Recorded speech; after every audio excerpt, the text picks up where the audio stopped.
So, let's set the scene. It's July 17, 1996. TWA Flight 800, a massive Boeing 747, takes off for Paris.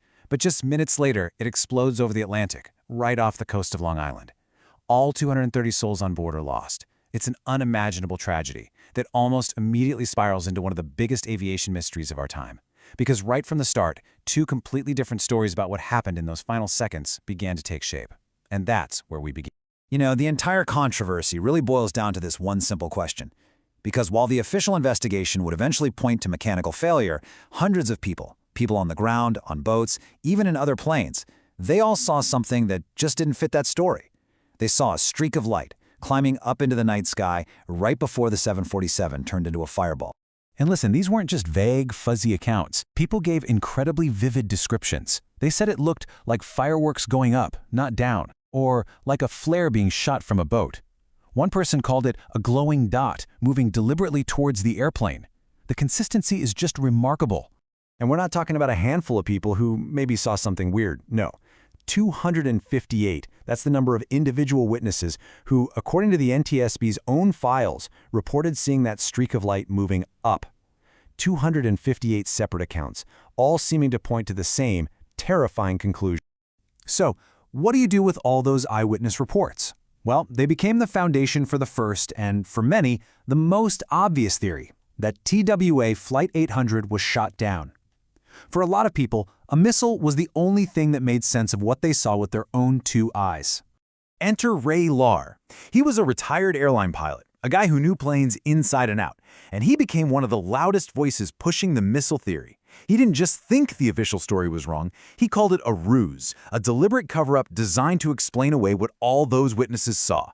Now that's a pretty heavy accusation, and he would spend years trying to back it up.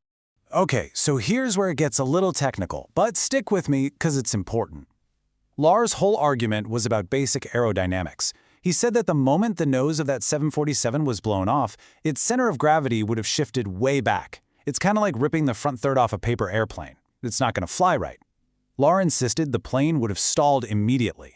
The idea that it could perform this dramatic, controlled climb that investigators later described, he said it was physically impossible.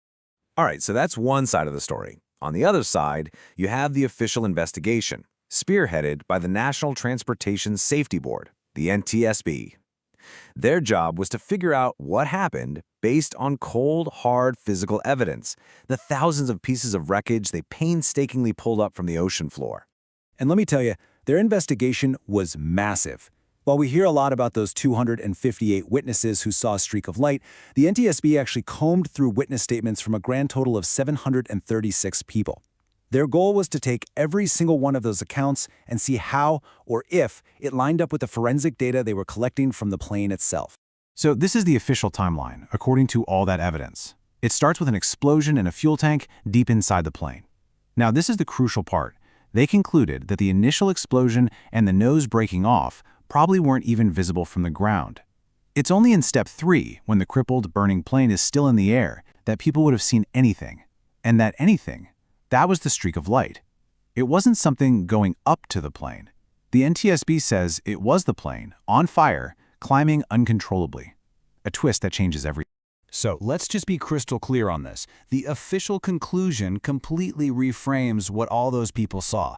That streak of light climbing into the sky wasn't an attack. It was the plane itself, mortally wounded, rocketing upwards for a few moments after the catastrophic explosion before it finally fell apart. That was their final, official story. Well, that leaves us with one giant nagging question, right? If the NTSB is right, how could 258 people be so wrong? How could so many people mistake a burning airplane for a missile? Well, the NTSB's answer has less to do with what was in the sky and more to do with what's in our heads. You know, we all like to think our memory works like a video camera, perfectly recording everything we see. But the NTSB argued that's not how it works at all. Memory is more like a reconstruction. Our brain takes what we actually experienced and mashes it together with things we hear later, from the news, from other people, to build a story that makes sense. And over time, that story can change without us even knowing it. I mean, just put yourself in their shoes for a second. In the hours and days after the crash, you're talking to other witnesses. You're being interviewed over and over. sometimes by FBI agents who you assume know what's going on. The TV is flooded with speculation about terrorism and missiles. The NTSB's point is that all of this could have subtly reshaped what you remember, turning a simple streak of light into a definite missile. And this wasn't just some abstract psychological theory for them. They did the work. They actually mapped out where the key witnesses were standing. They calculated their exact lines of sight. And what they found was that in many cases, what a person described as seeing a firework actually lined up perfectly on the map with where the plane itself was when it began to break apart. But for critics like Ray Lahr, all this talk about the psychology of memory, it wasn't convincing. For him, the maps didn't matter, because the entire official story rested on what he believed was a physical impossibility, that zoom climb, and he was absolutely determined to prove it. And I mean, just listen to this quote. You can feel the struggle in it. This wasn't just a hobby for him. It was a crusade. He didn't just write angry letters. He took the NTSB and the CIA to federal court, demanding they release the raw data and the computer models behind their zoom climb theory. It was a long, lonely, and expensive fight. And here's the kicker. After 10 long years, he won. A federal judge actually ordered these powerful government agencies to hand over the very calculations that their entire case was built on. It was a huge victory for transparency, and it guaranteed that the debate over TWA Flight 800 was far from over. So that's where we're left. It really is a story about more than just one plane crash. On one hand, you have the powerful, undeniable human testimony of hundreds of people who believe they saw an attack. On the other, you have a mountain of forensic evidence that tells a completely different story of mechanical failure. It's a fundamental conflict between human perception and physical evidence, between memory and math. And it forces us all to ask a really tough question.